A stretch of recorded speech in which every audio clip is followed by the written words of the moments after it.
تو میں نے کہا آمین۔ پھر حضرت جبریل عرض گزار ہوئے، یا رسول اللہ صلی اللہ تعالیٰ علیہ وسلم، وہ ہلاک ہو جائے جس نے بڑھاپے میں والدین کو پایا اور ان کی خدمت کر کے بخشش نہ حاصل کر سکے۔ میں نے کہا آمین۔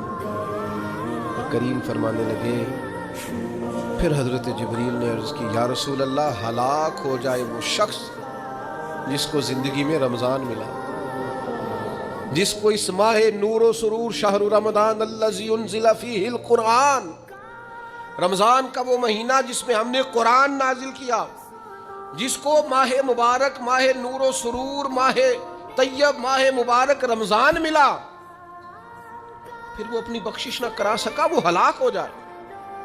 تو حضور فرماتے، میں نے بھی کہا آمین۔ اللہ تعالی ہم سب کو محفوظ فرمائے۔